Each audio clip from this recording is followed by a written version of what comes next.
L'interview vérité d'Europe 1, Thomas, vous recevez ce matin Philippe Martinez, le secrétaire général de la CGT. Le régime Sarkozy pour remettre l'économie sur de bons rails, l'ancien chef de l'État, président du parti Les Républicains, fait donc ce matin une série de propositions choc dans les Échos. Bonjour Philippe Martinez. Bonjour. En lisant l'interview de Nicolas Sarkozy, je me suis dit tiens, j'ai de la chance, je vais avoir en face de moi ce matin une partie importante des problèmes du pays. Visiblement c'est vous, les syndicats.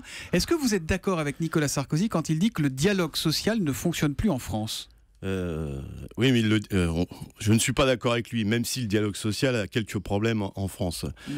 Pour lui, le problème, c'est les syndicats. D'après ce que j'ai compris de son interview, c'est pas nouveau d'ailleurs. Hein. Je vous rappelle que Nicolas Sarkozy avait fait siffler la CGT lors de ses meetings de campagne lors de la précédente élection présidentielle. Donc ça a dû vous arriver de faire siffler Nicolas Sarkozy, ça c'est bon, c'est pas très grave. Non, quand c'est juste son nom qui évoque quelques sifflets parfois, mais fustiger les syndicats, c'est pas nouveau. Donc je veux dire, donc il y a un problème de dialogue social. Nous avons identifié les questions. Il y a une réponse à donner par notamment le MEDEF. Mais ce que propose Nicolas Sarkozy, je crois qu'il est en campagne pour une primaire dans son parti, et c'est ça qu'il faut retenir de son interview, quoi. Mais sur le dialogue social, on prend un cas très concret. On a appris là il y a quelques heures que vous, la CGT, ne signeriez pas le protocole d'accord sur l'avenir de la fonction publique. Ça risque d'être fatal au texte, dit Marie-Lise Lebranchu. Et ça va pénaliser la rémunération des fonctionnaires. Ça, c'est un cas concret. Oui, c'est un cas concret. La question qui est posée, c'est comment on discute. Est-ce qu'on nous met un texte sur la table et après on nous dit, voilà, c'est comme ça et c'est pas autrement? Ça s'appelle du monologue.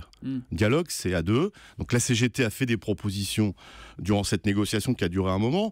Le gouvernement a dit stop, on joue plus. Il y a eu des mesures qui ont été prises en compte. Et à la fin d'une discussion, on pèse donc le pour et le contre. Ce qui est ressorti de cette consultation que nous avons faite, c'est que le contre l'emporte.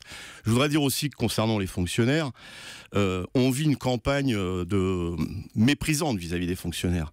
On peut dire que on négocie, on discute, mais quand on entend des ministres, le premier, un ministre qui a apparemment la cote auprès du président de la République, qui n'arrête pas de fustiger les fonctionnaires, le climat est délétère et forcément ça n'aide pas au dialogue. Alors Nicolas Sarkozy propose une solution pour sortir de tout ça, c'est de donner la parole à la base. C'est d'ailleurs à ça que servent les syndicats. Alors quand il propose que les salariés se prononcent par référendum, est-ce que vous validez? Il dit quand un accord n'est pas possible entre les partenaires sociaux, qu'on donne la parole aux salariés par référendum.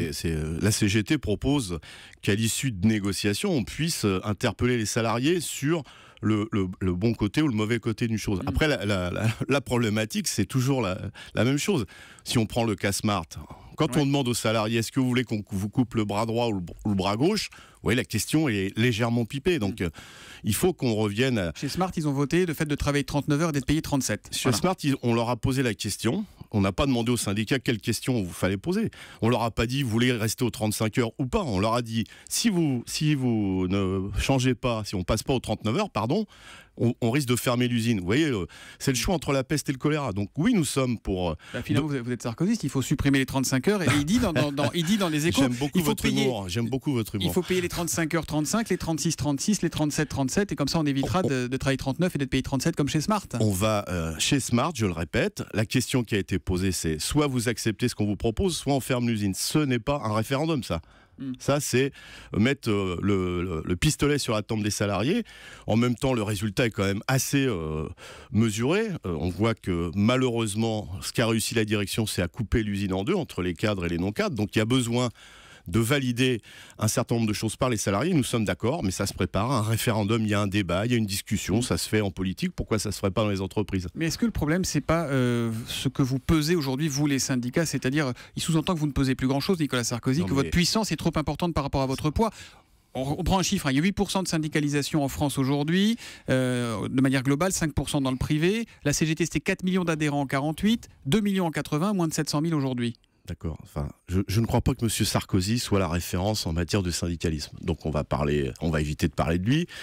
La CGT à elle toute seule a plus d'adhérents que l'ensemble des partis politiques réunis en France. Donc, c'est vrai que le problème est peut-être aussi pour les partis politiques. Donc, ils s'occupent de leurs affaires et nous, on s'occupe des nôtres. Donc, je le répète, on veut pas se faire donner des leçons par des gens qui représentent aussi très peu de militants. La deuxième chose, c'est que le taux de participation aux élections professionnelles, quand les syndicats sont implantés, parce que ça, c'est un autre problème, eh bien, c'est largement au-dessus des élections politiques. C'est autour de 70% de participation. Nous sommes légitimes. J'ai un dernier point que je voudrais aborder avec vous, parce qu'il parle de suspendre le paritarisme pour l'assurance chômage. En clair, ce ne serait plus à vous de gérer ça avec le patronat, mais à l'État. Parce qu'il dit, voilà, ça ne marche pas, 35 milliards de déficit accumulés en 2018, ça c'est les chiffres de l'Unédic. C'est un casus belli ou ça se tente finalement? Vous dites, bah on n'y arrive pas, on n'arrive pas à parler avec le BDF est bloqué, c'est ce que vous nous dites. C'est le problème du chômage, c'est la question de l'emploi, des salaires dans ce pays. Donc à chaque fois, je vous le dis, il est en campagne électorale dans son propre parti. Mais laissons l'autre côté. Est-ce que vous trouvez que c'est vous qui me posez des questions sur son interview? Non mais je prends ces idées, je vous demande ce que vous en pensez. Le problème du chômage, on est prêt à en parler. Pourquoi il y a tant de chômeurs dans ce pays? Si on crée des emplois, vous savez, les cotisations, c'est automatique. Est-ce que vous êtes prêt à dire, nous, on n'y arrive pas entre partenaires sociaux, que l'État tente sa chance? On peut y arriver à condition de résorber le chômage, d'augmenter les salaires. La meilleure façon d'augmenter les cotisations, c'est de créer des emplois et d'augmenter les salaires. Et je vous assure que l'assurance chômage, comme les questions de retraite, puisqu'on négocie aussi la retraite complémentaire, ça va s'arranger automatiquement. Donc c'est l'objet. Suspension du paritarisme ou pas? C'est une piste ou pas? Non. Il y a besoin de dialogue, il y a besoin de discussion, mais que les syndicats soient écoutés dans leurs propositions. Merci beaucoup Philippe Martinez d'être venu en direct sur Europe 1 ce matin. Merci et bonne journée.